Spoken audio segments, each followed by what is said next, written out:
Kings and Queens, welcome back to the news broadcast. I hope you're all doing well. We have a lot of stories to cover in today's video, so let's jump on into it. Our first bit of information comes from DBD Mobile.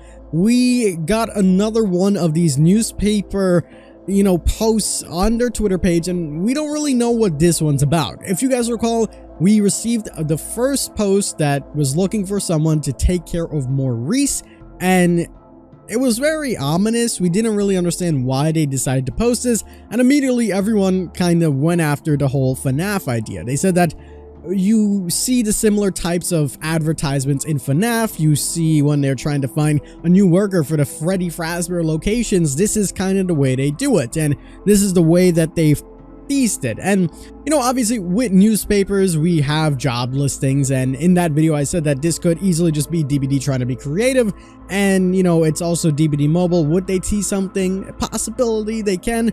Well, they did it again. There's another teaser that is looking for someone to set up some boon totems, and they posted this 3 hours ago, and everyone already saying it's FNAF. I just want to bring it to your attention. What do you guys make of this? What do you guys really think about it? Do you think that this has anything to do with Five Nights at Freddy's whatsoever? Do you think that DBD Mobile would even be the ones to tease anything? Is it too early to be teasing things?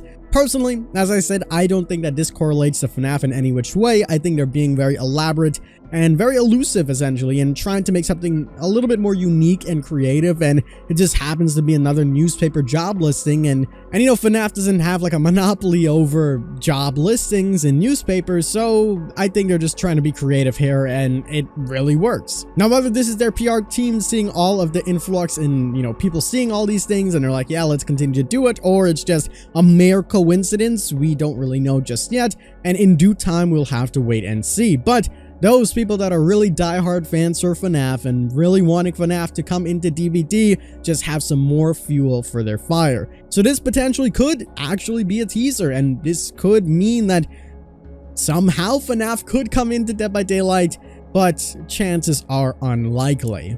If you head on over to Twitch now, normally when you see the Dead by Daylight category, you have the classic trapper with the fire round, and you're like, oh, Dead by Daylight. They changed their text not too long ago, so it's a little bit different. Well, now they actually changed the entire image, and we're seeing something completely new, a bit of new artwork that you guys are going to see here on screen.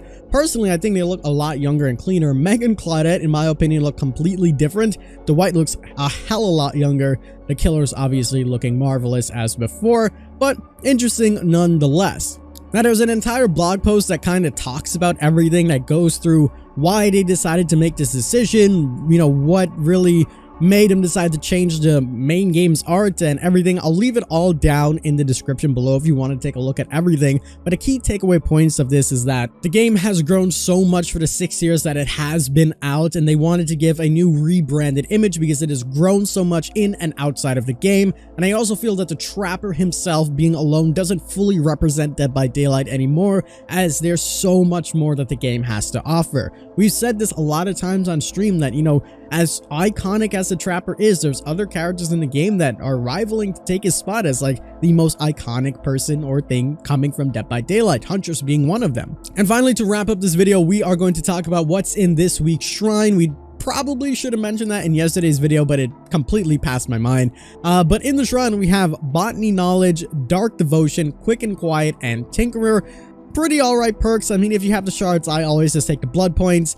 We'll have to wait and see. Oh, and that does remind me, speaking of blood points, there is one other thing. It is confirmed that Dead by Daylight are working on a huge overhaul to the grind, finally getting some information on what's going to happen with the reduction of the grind. Well, it is more of just a confirmation. This was posted by Peanits on the forum, and he basically said that we are going to be getting a huge reduction to the grind and something that's going to basically change the game. In a post on the forum, he is spotted saying to the original topic, "It's too early to share details now, but we have a massive grind reduction in the works. I'm looking forward to the day we're finally able to share it with everyone." Now, this is good because we are getting a little bit more confirmation of what's going on with the grind reduction. This is something that they've mentioned such a long time ago, and me, being the smart guy I was like, hey, they said that they're going to probably introduce this, and they probably wouldn't have announced it to the community unless it was coming out very, very soon.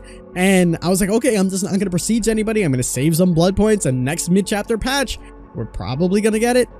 I ended up waiting 2 years.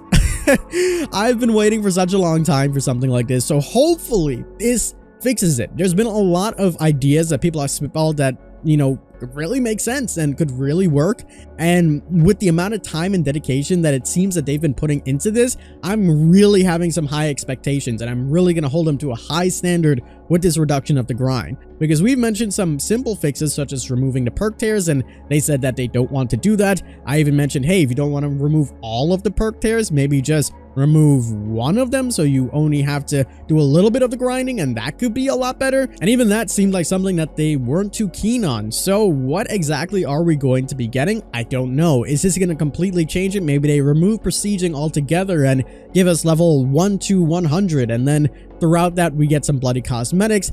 There was even some talks in my chat earlier today. Shout out to the Twitch. If you're not there, you should follow. But there were some talks on if you progressively leveled up or you actually prestige, maybe you get a brand new Mori for that character. Maybe you get a special, you know, charm, cosmetic, whatever it is, giving a little bit more incentive to actually prestiging, because part of that big grind is prestiging too. You know, if you're trying to get all the perks and to P3, it's a tall task. Without even doing that, it's still a tall task that exponentially gets harder with every single character that is introduced with 3 perks, because now you have to get it on everybody else in the past. There's over, what, 32 characters now? 17 killers, or 17 survivors, 16 killers. There's a lot. Don't quote me on that. I probably got that wrong, but there is a lot of characters, and it's exponentially getting harder and harder and harder to level up. So I'm happy they're looking into this. I'm holding them at a high standard, and I'm really hoping that we get some more information on this soon. I don't want this to be another soon TM thing like we've seen with keys and Moris that still have not been addressed. So hopefully we'll get some information on this in the mid-chapter patch or anniversary, and we can have an idea of what's going on behind the scenes. That, my friends, is pretty much going to wrap it up for this video. I hope you guys did enjoy. Big shout out to you guys. You guys really enjoyed this format. I got a ton of positive feedback on our last video, so thank you guys so much for that. I really do appreciate it. We're going to continue with this format. I even spoke to Yanima, who is the designer of our Jeopardy set, to fine tweak it a little bit and make it look a little bit nicer. So you should see an updating one coming out pretty soon. That's pretty awesome. We also got some new series that we're going to be starting on the channel that I would like to talk about. We're going to have a how-to series, which is going to go through every single killer and giving you the pros and cons of them, the best add-ons to use, and how to play them. This is going to be a fun little series. We got a lot of commissions going on with that as well, art commissions, to really put in the extra effort for the videos. We're also going to be posting some stream highlights. They're going to be super fun, super entertaining, edited to the max. You guys are going to really like it. And of course, more game show videos to come. Championship Jeopardy time. That's all I'm going to say. With that being said though, folks, I hope you guys did enjoy. Be sure you do subscribe and like if you enjoyed this video, so you guys can also stay in tune with all of the news. Follow us on Twitch. We have been streaming so consistently. I would love to see your faces there. We're live every single weekday besides Friday, 1 p.m. all the way to about 4 p.m. So hopefully we'll see you there. That's going to do it for me. As always, I'm the King. I tip my crown to you guys, and we'll see you in the fog.